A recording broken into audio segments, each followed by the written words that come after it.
This episode is dedicated to Jason Perez for becoming our newest Southpaw supporter and helping to make this project possible.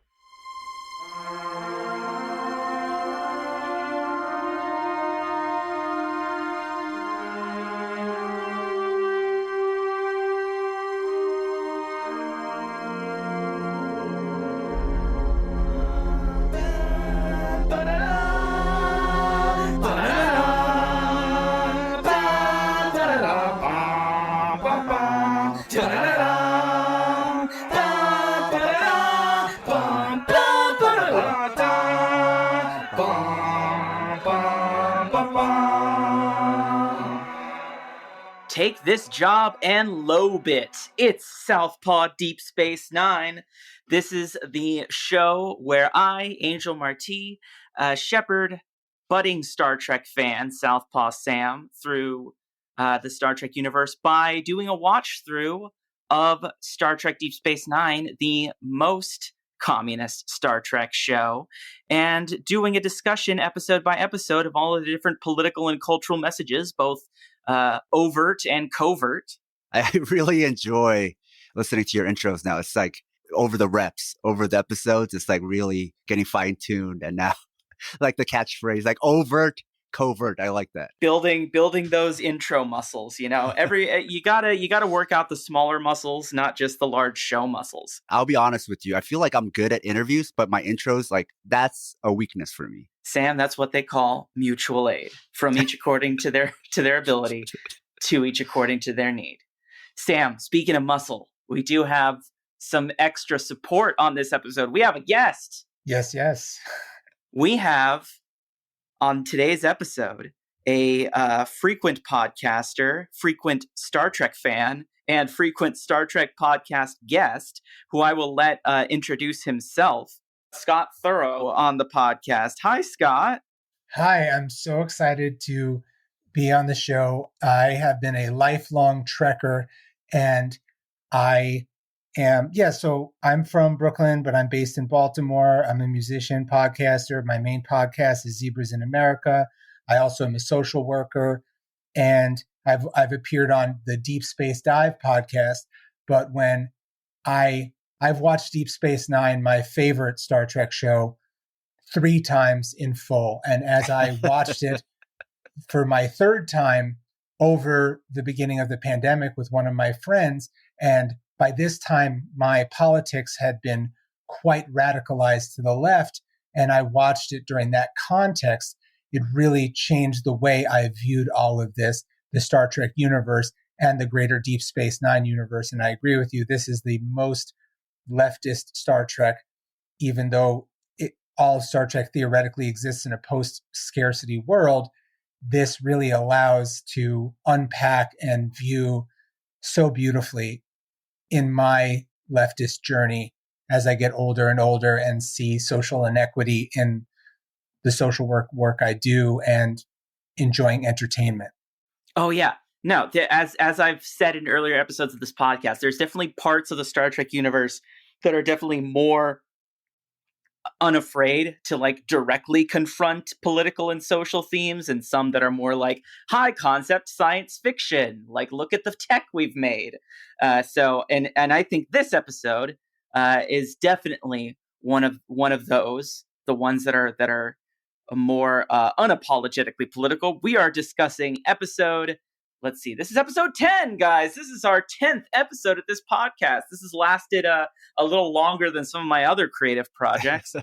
It's lasted longer than most other podcasts. True. Yeah.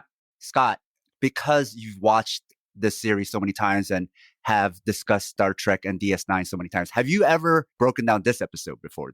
No, I've broken down the development of the Ferengi and the Ferenginar culture that is really developed in Deep Space Nine, and trying to dispel really easy sort of stereotypes that are unfortunately put onto the Ferengi. So I've expounded on Ferengi and Ferenginar and the rules of acquisition, which was also turned into a book, which is their capitalist Bible, but never this particular episode. But when we were talking about unpacking the first season, I thought it would be fun to look at this one. So not the particular episode.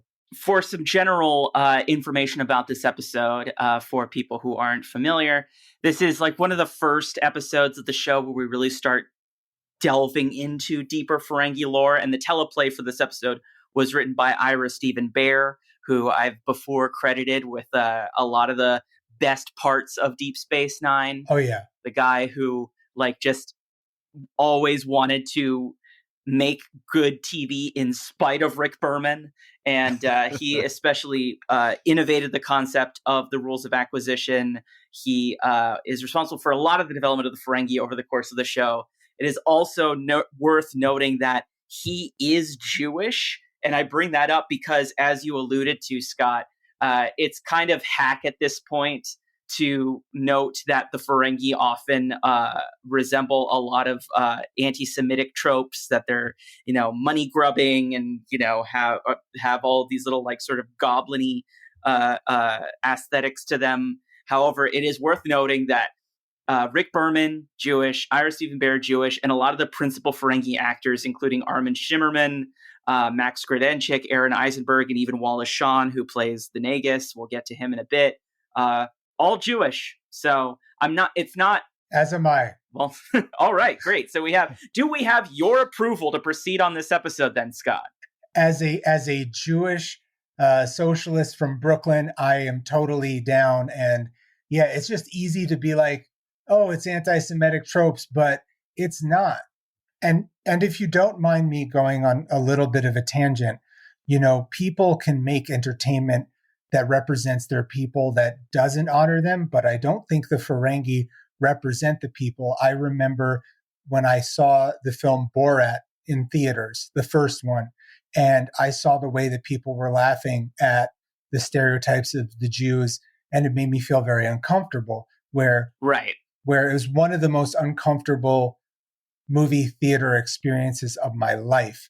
And the second one was just, capitalist neoliberal propaganda.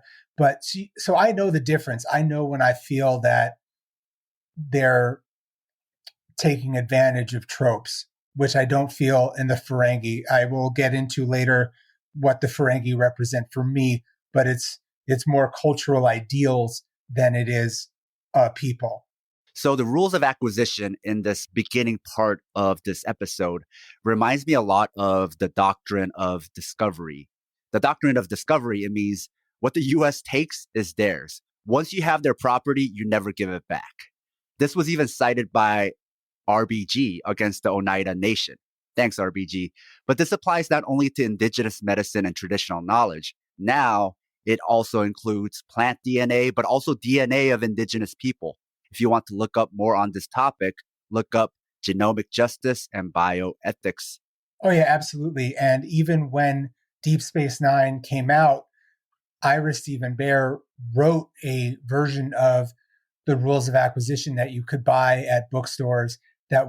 He ghost wrote it for Quark. It was pretend that it was Quark presenting the rules of acquisition. And I actually downloaded it to just do some research, because whenever I'm on a podcast, I like to do some research, and Star Trek is the franchise that's most dearest to my heart.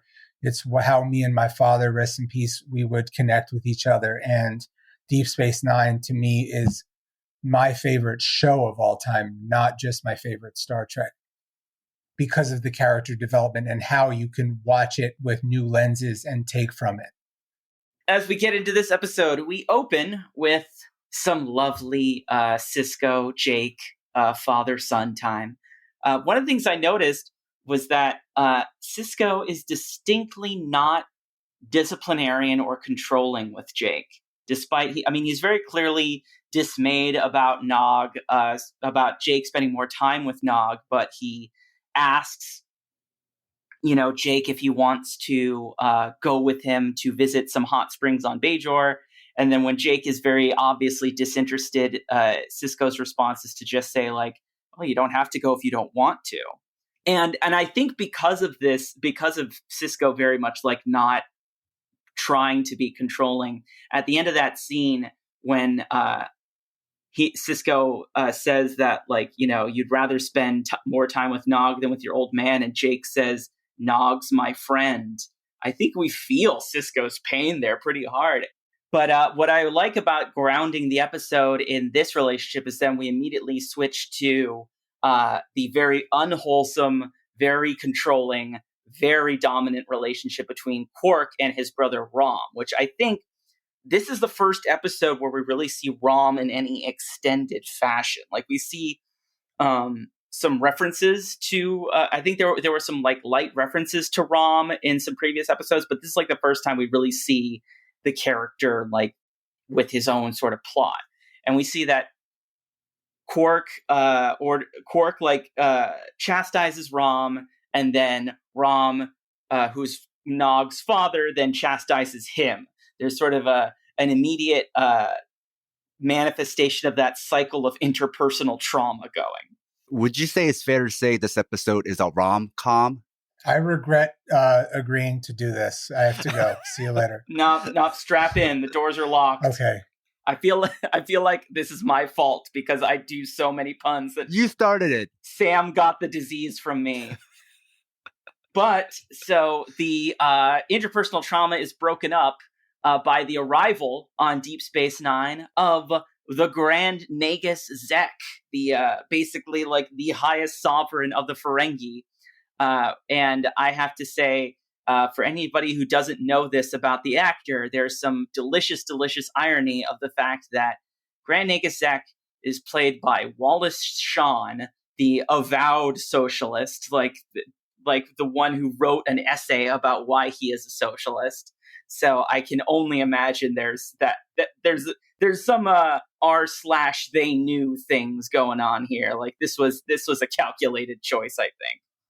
And then we get the main credits. But the whole cold open sequence seems to be specifically to compare and contrast authority and dominance in interpersonal relationships. Like Cisco doesn't demand obedience, but feels loss. And then we see that with how it manifests in Quark and Rom's relationship. And then also when the Nagus arrives, there's this immediate assumption that he's there to take the bar away from them, that the desire for control is motivated by a fear of loss. Yeah, and also like paranoia, and the culture breeds this sort of feeling, the Ferenginar culture. And up until this point in Star Trek The Next Generation, the Ferengi were written as to be more, they were written in a different way. Right. That's all I'm going to say. They hissed like cats. They were always hunched over like goblins.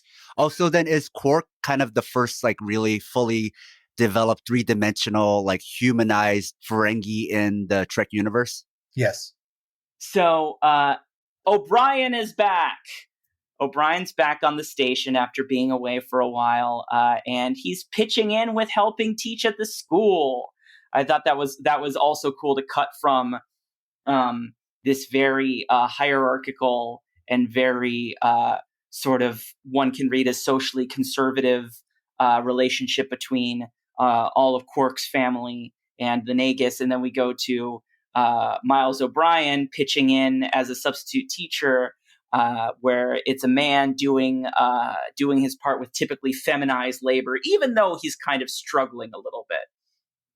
We see that he's substitute teaching the school, and part of this is also to show why Cisco is so concerned about Jake hanging out with Nog, because we see that Nog and Jake are kind of distracting each other in class, and also that Nog did not do his homework. He didn't do an essay that was about ethics, which I have to say is a little bit of ham-handed. Yes. I think it's fair to point out sometimes that the writers of Star Trek do get a little bit too on the nose here, but it's hard not to do that when like every alien on the show either has a huge forehead or huge nose. But then I also had to note here that O'Brien, all he does is just give Nog an extension. He's already like less disciplinarian than almost every grade school teacher I ever had. Did anybody else like pick up on that? I mean, he read to me like classic substitute teacher. It's like, I'm only here temporarily, so let me kick this can down the road. That was my vibe. Yeah. I'm not even supposed to be here today. And And also, like, the way he's been written so far, I can't read him as like a strict disciplinarian because we got to go back to like the Free Willy episode with Tosk. Like, he's not like that. Yes. Which for fans and listeners, you have to check out the fan-made trailer somebody made where Angel requested that somebody do a Free Willy mashup and somebody actually obliged them. So you could find it on our YouTube. And on our Patreon, patreon.com/southpawpod. I'm a member. Yeah. But with the school scene, I did want to critically analyze Keiko appearing once and then the rest of the time they just talk about her. And this isn't even about the writers per se. I'm actually using this to frame today because with so much anti-Asian murder and harassment of women happening right now, the act of rendering Asian women invisible reads especially different. I'd like to say we've come a long way since 93, but we haven't. I don't mean the writers of the show. I mean, we as a Western society. In the US, it's never a good time to talk about anti-Asian racism because the West has had beef with China since they knew it existed. So it's politically inconvenient to humanize Asians. I don't mean, again, about the show. This is more of like a way to jump off to current events. And I think that's a great thing about Star Trek is it takes place in the future. So it's nothing specific about today. So then it really is then everything about today because you can use it to analyze today. What also stands out to me in this school scene is essentializing by alien race. Right. Nog could have easily said there were some people there that took his homework when he was being asked by O'Brien what happened to his homework. But instead, he mentioned the Vulcans, right? Yeah. Like he specifically mentioned who it was when he could have just said it was people, right? So for the fans, this is supposed to read as Ferengis, liars, and Vulcans, honorable. Exactly.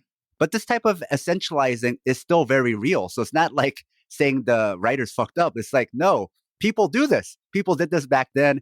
People do this today. So a way I'm reading, not just DS9, but Star Trek in general, is like it has this human supremacy. Star Trek has this human supremacy.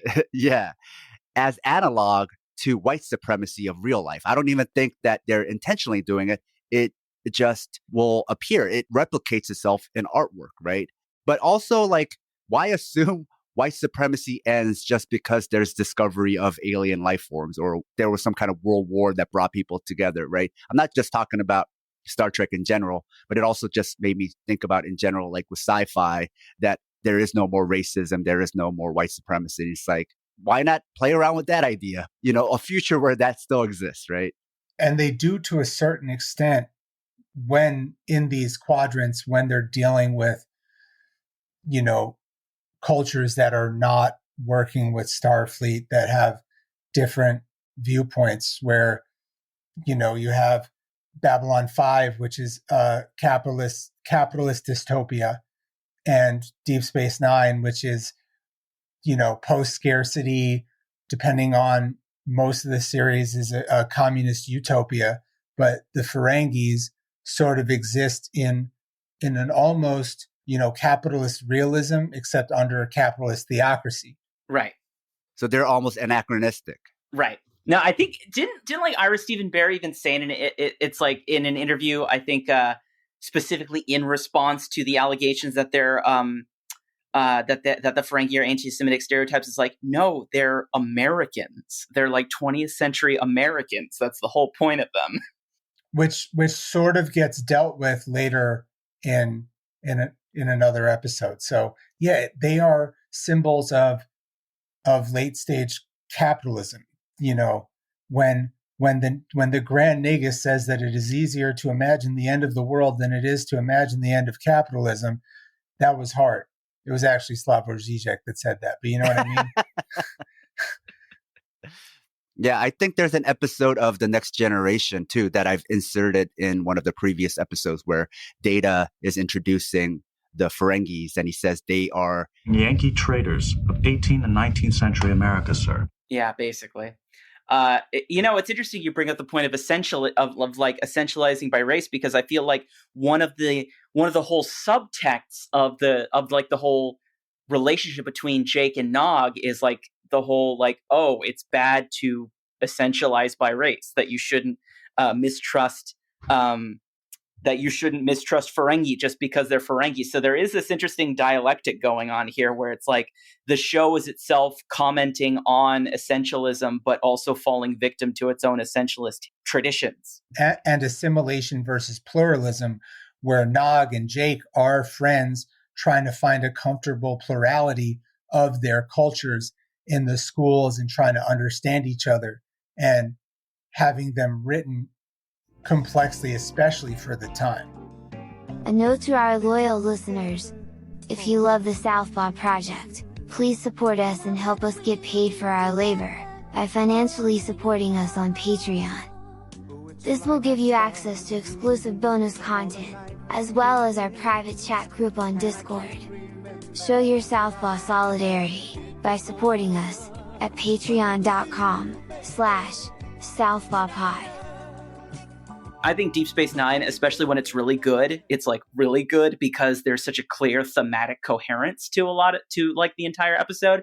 And so there's the next few scenes really construct this contrast of like trust versus paranoia, as you were saying, like, because we have Quark reacting to the Nagus being on Deep Space Nine with this immediate assumption that, you know, he's going to buy the bar from Quark, and obviously because he understands the nature of making profit, that he's going to like get ripped off in the deal, and he can't refuse because it's the Nagus.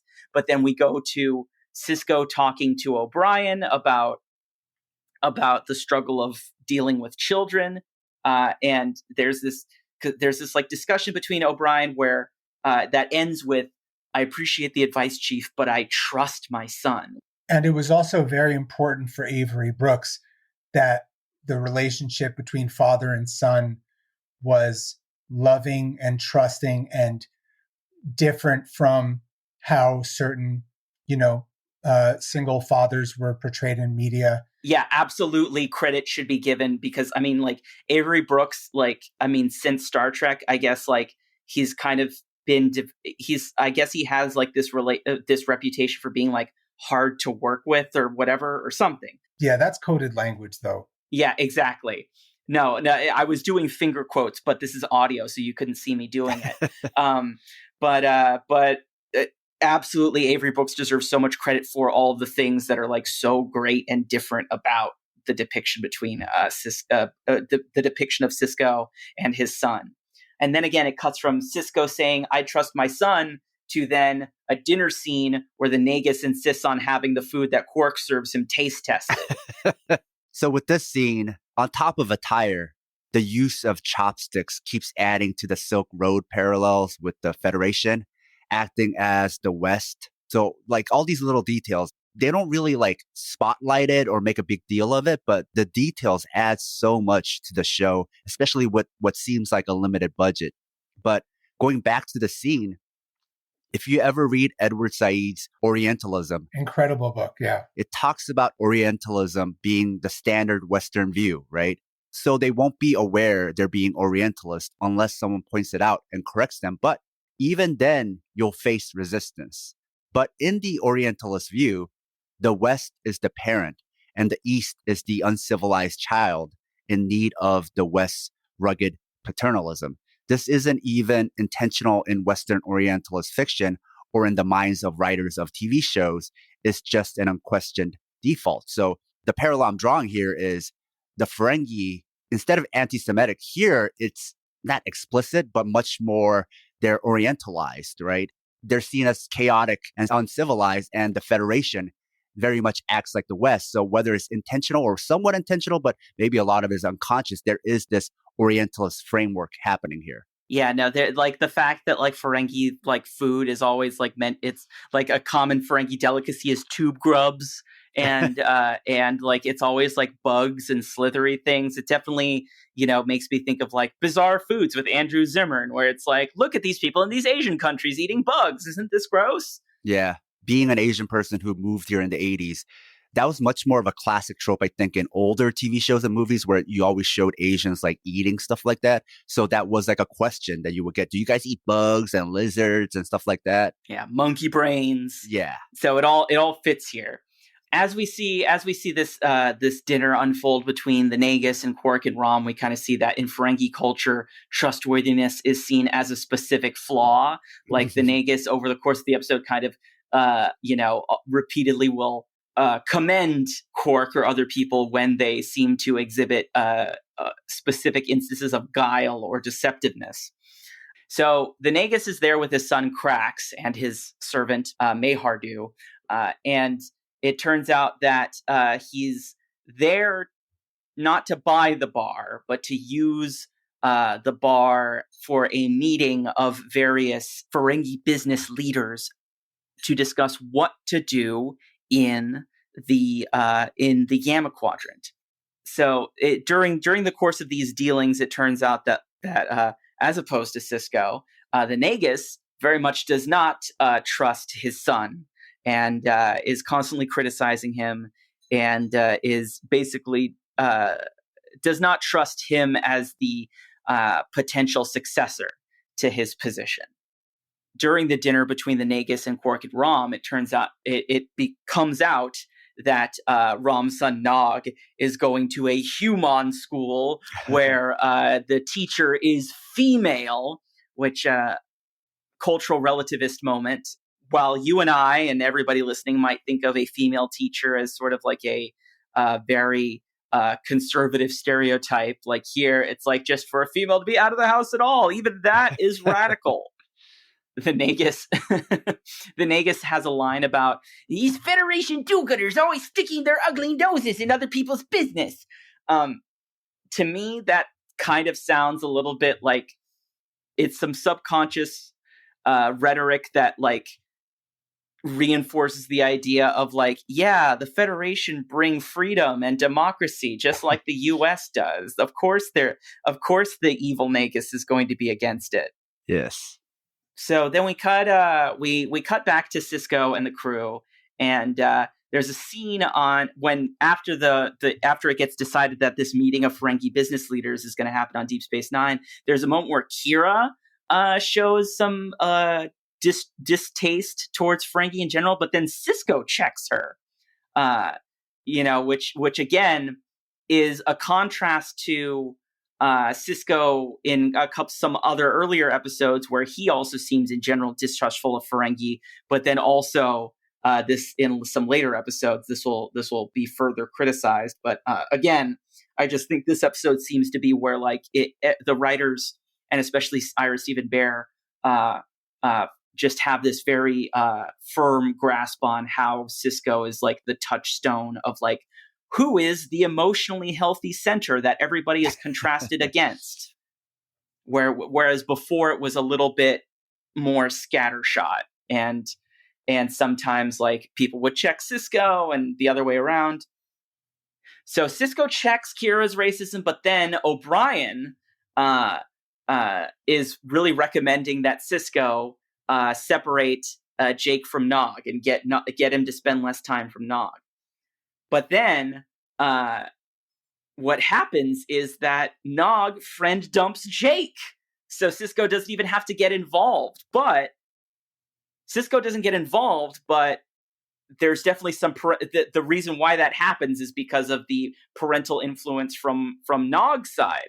So even though our hero wants to not interfere in the life of his son, we definitely see from the what we're clearly shown like the Goofus and Gallant here. That's like Gallant is Sisko and Goofus is like all of the Ferengi culture. So during this meeting with all of these different Ferengi business leaders, Zek, the Nagus, like basically spells out to people that, okay, we now have enough of a reputation in the Alpha Quadrant because like we continually make these exploitative business deals, which is like the goal of what we do to get as much profit as possible. So now that we have enough of this, the only way to keep building our business is to find new people to dupe, new marks, basically. So that's what the Gamma Quadrant affords us, that now there are people who don't know who we are, so they won't know that our whole nature is is to exploit people for profit and to deceive people for profit, and even goes as far as specifically to use the word trust here. And I think this scene is a wonderful illustration of of why capitalism necessitates imperialism. The Ferengi are like mirror antagonists of, being a foil to the utopia of Starfleet in this futuristic patriarchal rule. They're, in Fisher and Capitalist Realism looks at capitalism as a desire machine, and for the Ferengi, that is both figuratively and literally true. They get some sort of sexual, physical, visceral feeling from the art of the deal. Yes, I noticed it in when we did Q-less. I did point out that in one scene where Quark is negotiating with Vash, I almost said Vaush, but that no comment. Quark is negotiating with Vash, like he seems to get like physically turned on from how roughly she negotiates the deal. Yeah, and like I think that they would very much relate to 45 of this sort of brash, get the deal done, show your power, make people feel strong. Later in the show, you're going to learn just how chauvinistic the culture of Ferengi is and how shallow it is.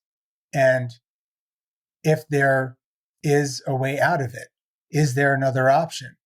What I noticed was with the scene where they were fighting about Nog going to school, Ferengi very much reminded me of like classic American libertarians who homeschool because school teaches ethics. Or perhaps that's my reading because, maybe this could also be attachment parenting and tropes of backwards, greedy Oriental merchants, right? So that's another way that you could read this. But what's interesting is even though the Ferengi are all individualists, they still have a merchant's guild because that makes sense. Ferengi are also quite collective because they constantly think about themselves and talk about themselves as a collective, which also reminds me of the contradictions of libertarians and objectivists who are also staunch individualists, but also think of themselves as a group. Ayn Rand even called her group the collective. The contradictions. So we, at the end, as these business discussions proceed, the Nagus announces that as the Ferengi sort of economic empire expands, there's going to be a new successor as Nagus who will take over and oversee these business interests. And we think that it would be Krax, obviously, like naturally being named as successor, but instead, Zek names Quark as his successor.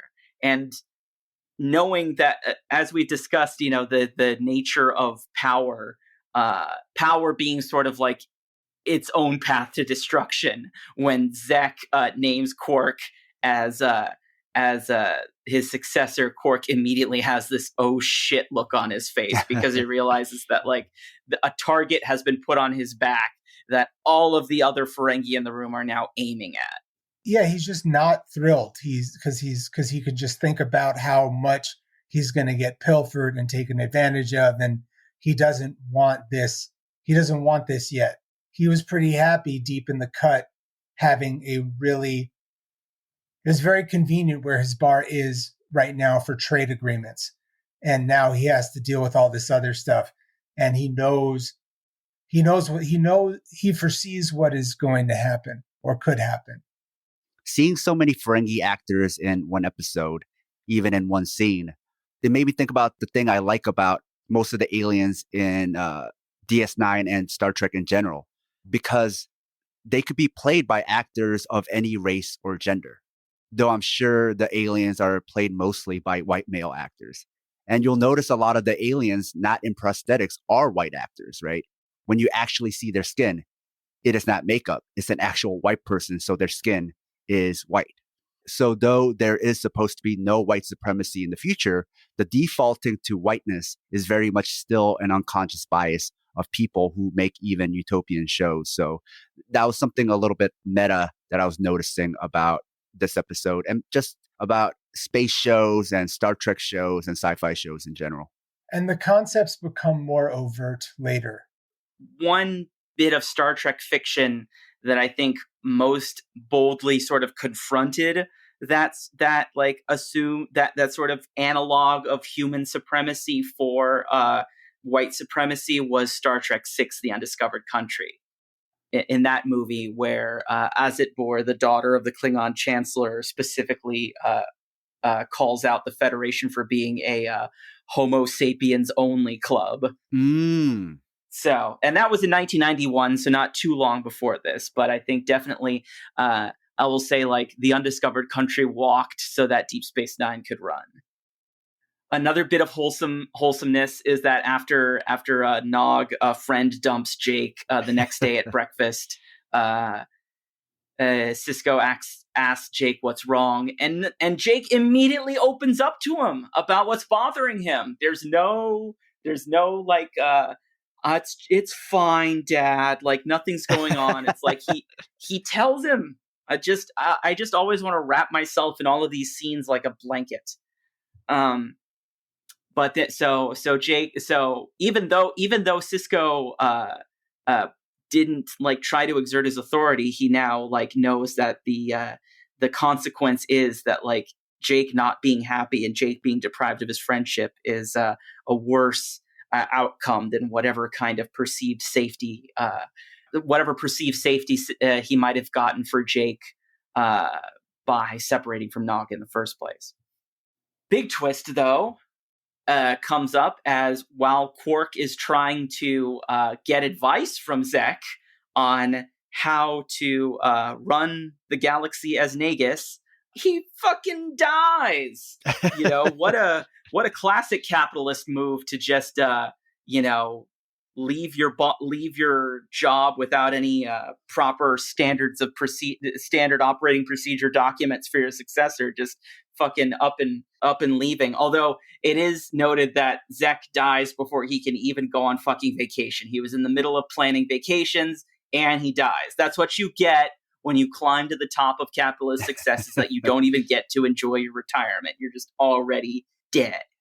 But then we see that when a Ferengi of Zek's status dies, or any Ferengi of like high status, your remains are cremated and then auctioned off in little souvenir petri dishes. Like, you get turned into pogs, basically. Which, Sam, I wanted to pick your brain about this. This kind of feels like a little bit of an alchemical transformation of social capital into monetary capital. Yeah. Zek got turned into shares of an equity product. This actually happens to trusts of dead people or even classic artwork. Like, you can buy shares of classic artwork. There's ads for buying shares of a Basquiat. Not even NFTs. This is how it's been going for a while. So before you accuse NFTs of being weird, traditional capitalism was doing it first. Or as Karl Marx described it, as fictitious capital, because he already was noticing that since property is now just a concept where it can be people and ideas, and I don't even mean people as in enslavement. Like, you can make yourself into a company, which is just a property, and then you can share parts of you as the company. Yeah, you could sell shares of you, right, as a company. Therefore, any property can be broken up into shares and anything can become a property. Talk about equivalent exchange, huh? I love how that's both like an economics reference and an anime reference. Yes, it is. Well, I've gone on long rants on Twitter about how Full Metal Alchemist is all about socialism. It's totally about socialism, and the next rewatch I'm going to do, because again, as I've gotten more like my hypothesis testing that we cannot have a world without patriarchy, sexism, racism, white supremacy without getting rid of capitalism, the more I have to rewatch these texts with the context that I have. And also, y'all ever heard of Big Nose George Parrott? No, who's that? So he was a cowboy outlaw, and he was considered such an evil man that when they killed him, they turned him into boots. Yeah, so some of these things that draw on other things, like the Ferengi using bits and pieces, NFTs are like baseball cards that have little pieces of jerseys as part of your fetish coins, has historical background. There was a time where they would make clothes out of ornery people. Well, there's newspaper articles and stuff that even came out recently about how people go to the house of like their grandfather or dead grandparent or aunt, and they find things made from dead Filipino people or Japanese people, because a lot of soldiers used to turn their victims into some kind of ornament or some kind of souvenir. And then that used to get auctioned and traded and sold too. So there's a long legacy of that. War trophies, like humans as war trophies, and something you could auction and sell. So that's part of it too.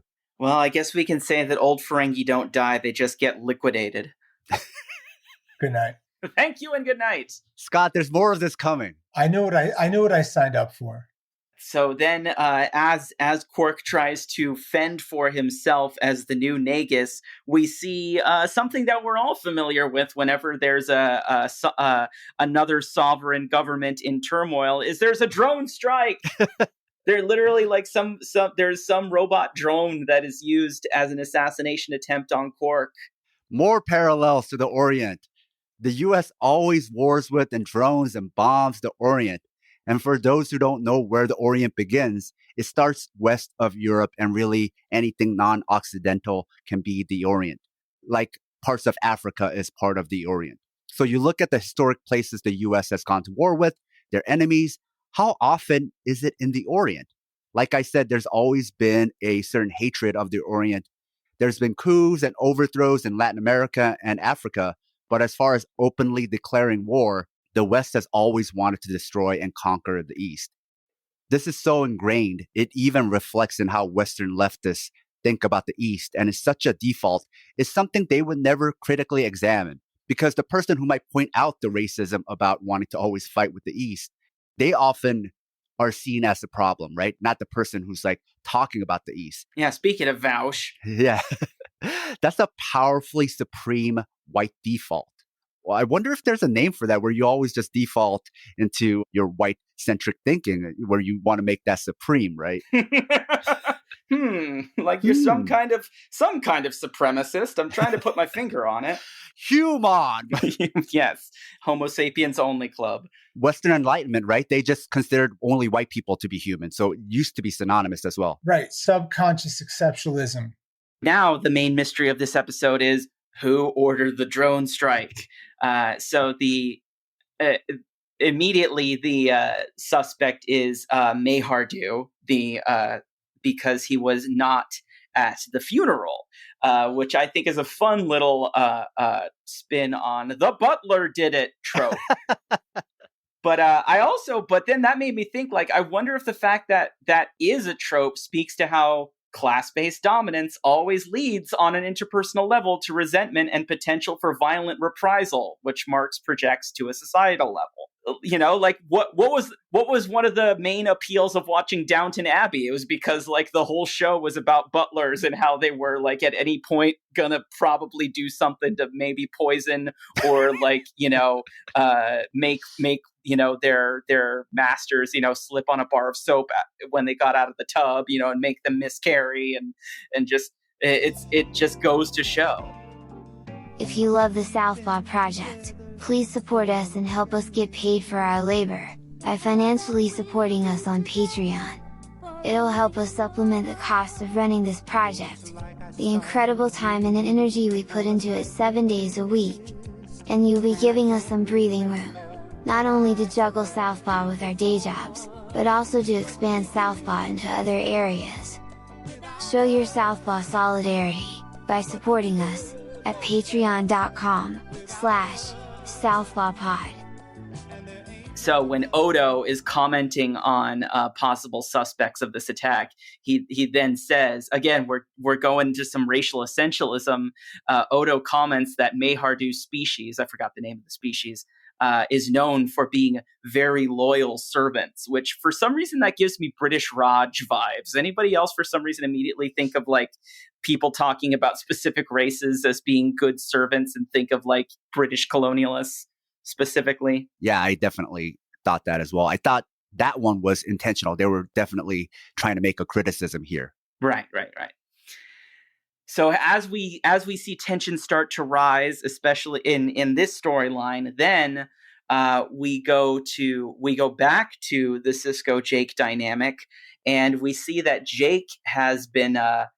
Jake's making time to sneak off somewhere in the evenings. He was not home in time for dinner last night, which we'll learn that food is especially important in the Cisco household because his father was a Creole a Creole restaurateur in New Orleans. I did notice that, like, I feel like the kind of storyline going with Jake and Nog here is like the kind of storyline we usually see, the kind of dynamic we usually see, like, treated with a romantic relationship. It's kind of like a platonic Romeo and Juliet situation, but it's about friendship, which, you know, a homosocial friendship, which I think is a nice change of is refreshing compared to the majority of relationships shown on TV. We then we go to see Quark in full business as the new Nagus. He's holding audiences, and these scenes very nakedly reference the opening scene from The Godfather, where Buonasera is talking to Vito Corleone about making him kill a man that he does not know. And what's interesting is that it just seems to the summary message that we're getting about how the Ferengi work, like sort of as a government, is that really it's the Nagus operates more like the head of a mafia family than an elected head of state. And it then made me wonder about, like, if there's really any functional difference in how a feudal monarchy works versus how a mob family does, because there is the head of the family, and then there's like the territory that the family has, and then there's like the lower class, like soldiers and stuff. In fact, I think if I remember, this is just from one time I went on like a Wikipedia hyperfixation binge about the mafia. I was like, even like lower level mafia operatives are called like soldato in Italian, which means soldier. I mean, I grew up in Brooklyn in the 90s as the mafia was ending, and definitely saw some weird stuff, but I also saw nothing. All right. All right. We will not pry further because this podcast is definitely anti-snitch. And to add on to what you were speaking about, Angel, I feel like right here, DS9 really makes clear the final stage of capitalism is mafias and gangsters, right? Which parallels corporate boardrooms, aka corporate raiders. And there's always been this kind of like back and forth parallel with even real life mobsters and them almost running things like a corporation. And the corporation is run like a mafia, and the mafia is run like a dictatorship, because gangsters are the ultimate libertarian capitalists and have been used by the US and capitalists to evict people or straight up commit massacres and genocide, all in the name of anti-communism. This happened in Korea, which was prelude for Indonesia. Happened in Cuba. Yeah, Cuba, straight up gangsters in Cuba, mafia in Cuba, straight up gangsters and mafia in Korea. This was happening all throughout Latin America, and this was all prelude to Indonesia and the genocide there. The gangsters who led the anti-communist death squads called themselves free men. Check out the book, The Jakarta Method, then watch The Act of Killing. But these gangsters, they see themselves as an extension of this older idea of free men. The genocide estimates range from 1 to 2 million people. Bodies clogged rivers and blood clogged the sewage system. The US did that. They were part of setting all that up. Anti-communism has been historically a racialized terror program that's eradicated millions of members of the global South. And a big part of that was the use of gangsters. And so really then the ultimate anti-communist, the final stage of capitalism is gangsters and mobsters. And for them, they see themselves as these libertarians, these, as the Indonesians put it, they call themselves the truest free men. So in the movie, The Act of Killing, they make sure that people understand that the truest, freest man that can do whatever they want, that's a gangster. And that is their definition of freedom. Then to those type of free men, the worst social justice, the thing that wants to make everybody equal, give equal say, which would lessen their freedom, quote unquote, right, is communism, right? It's the thing that wants to distribute that power to everybody else. And they, as quote unquote free men, can't stand for that.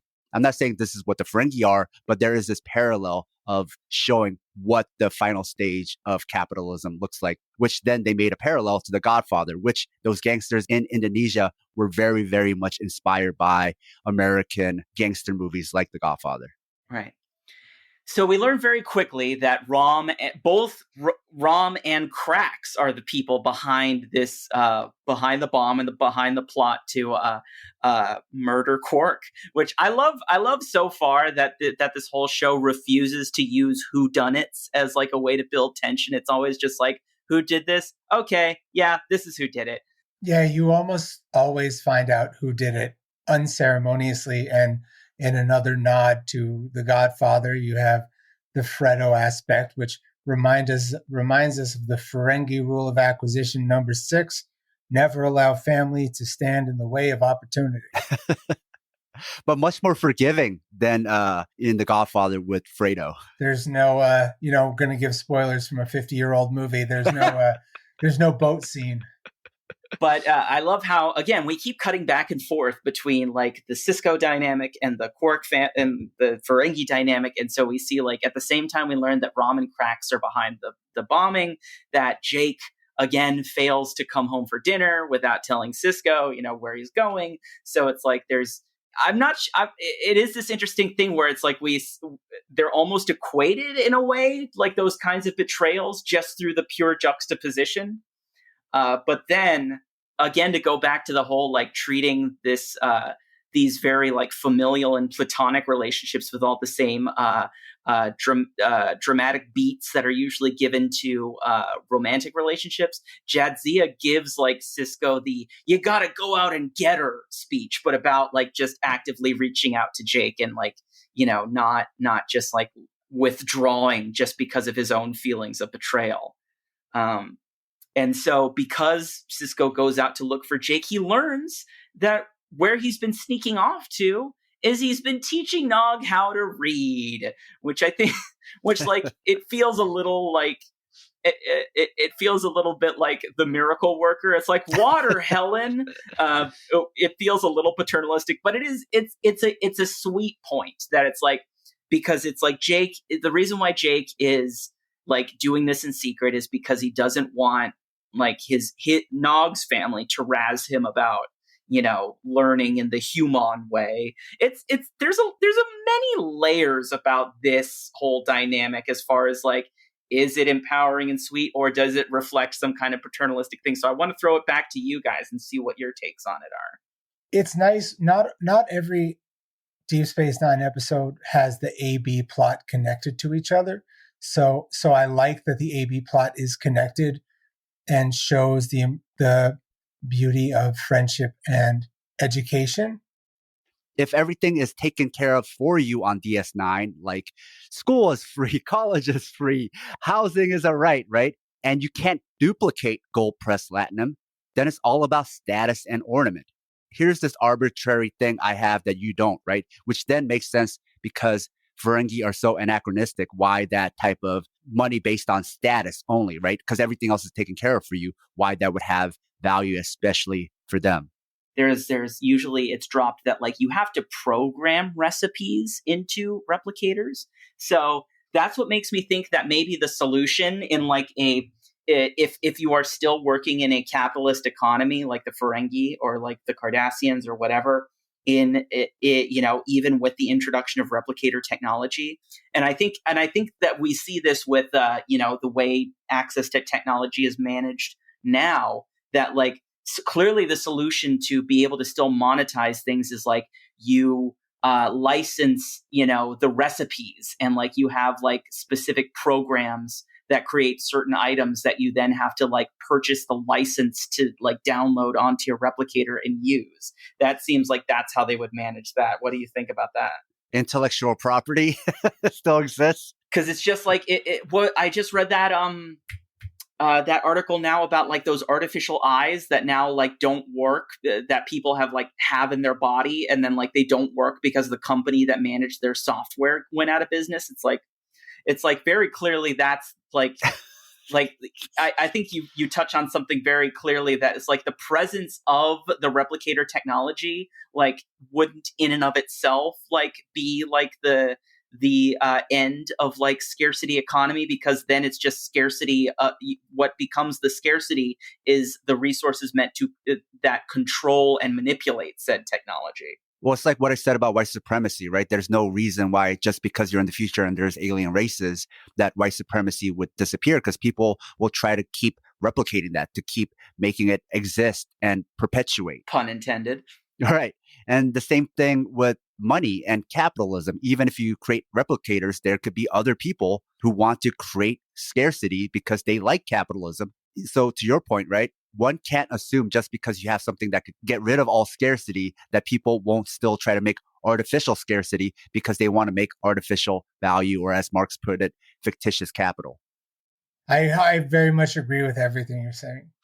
All right. Well, then shut up and keep agreeing. So Odo is pursuing Mayhardu as the main suspect. He tries to find out where he is, but then he ends up learning that he's with Zek, who is very much still alive. So what happens is that Rom and Grax try to lure Quark into an airlock, and they're going to just space him.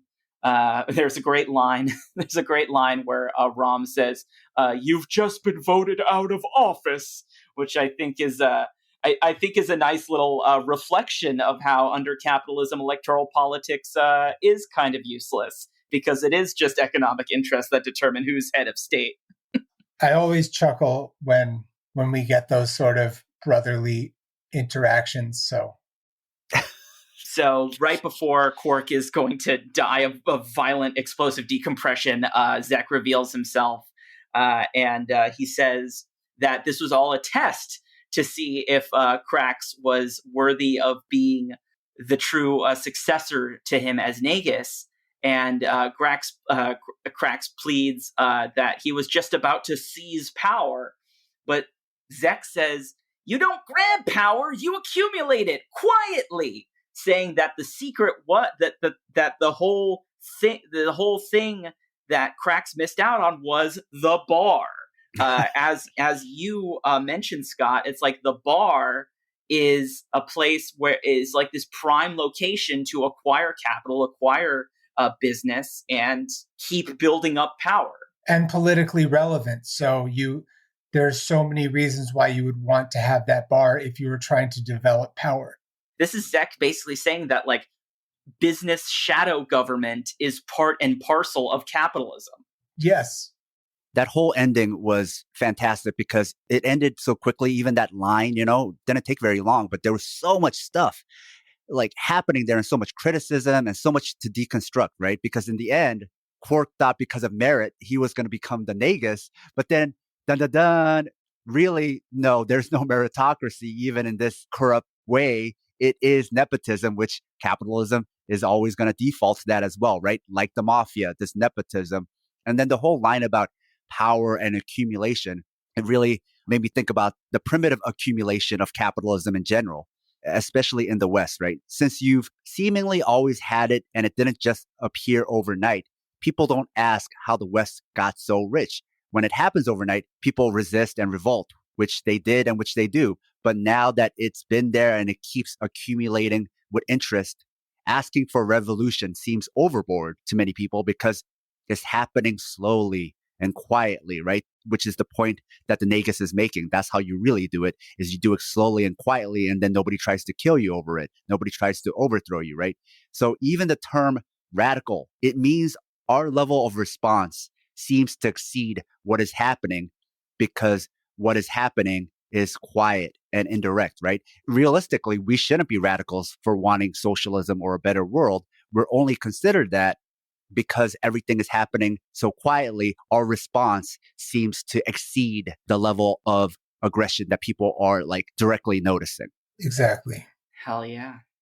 So after Zek reassumes power and we show the denouement between Quark and Rom is that because of Rom's like ambition and willingness to murder his own brother for power, Quark actually rewards Rom with like a new title, making him some made up title that actually doesn't improve his salary or anything, which again, that's its own little bit of commentary. But it seems like at the end of the episode, the contrast between like the Sisko family dynamic and the whole like Ferengi dynamic is that Jake and Rom are both kind of rewarded for their dishonesty because they were dishonest in ways that were done for principled reasons from their perspective cultural outlooks.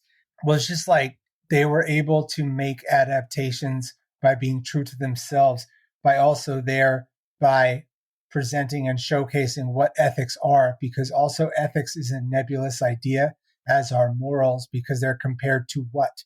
That's why it's very difficult to say what is good or what is bad. Or when someone says you're a racist, it's very easy to refute. When someone says you're a racist, you just go, no, I'm not. But when you say what you did was racist, this thing was racist, or this thing was that, then there's more movement to do it, which is to say that a lot of words are meaningless without constants to refer them to.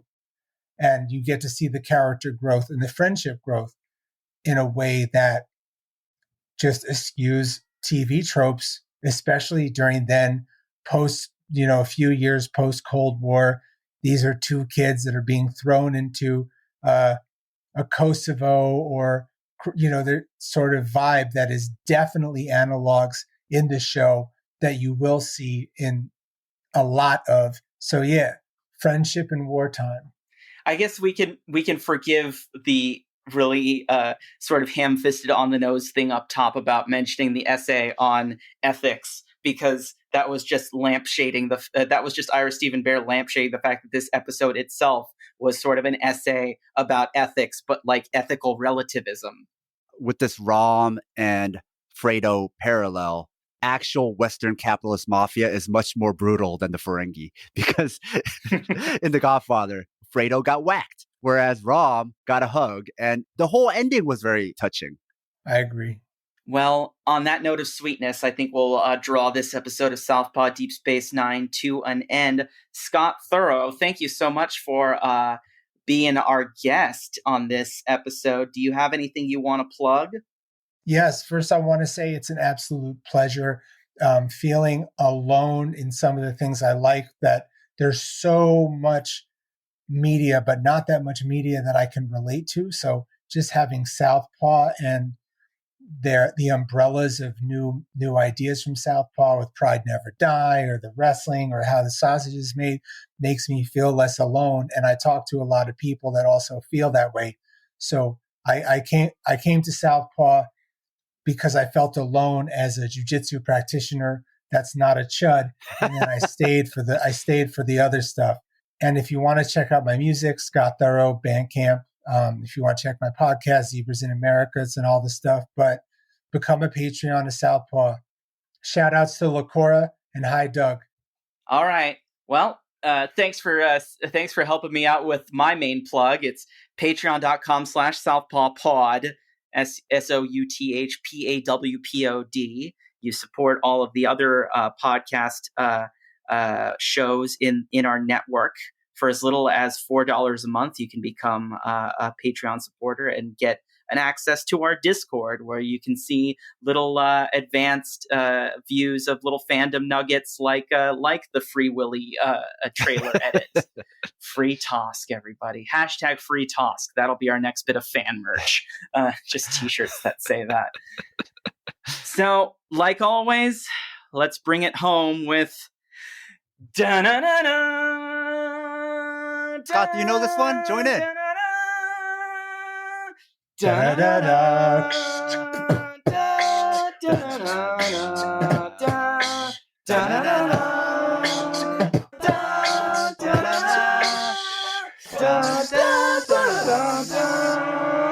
Bum, bum, bum, bum.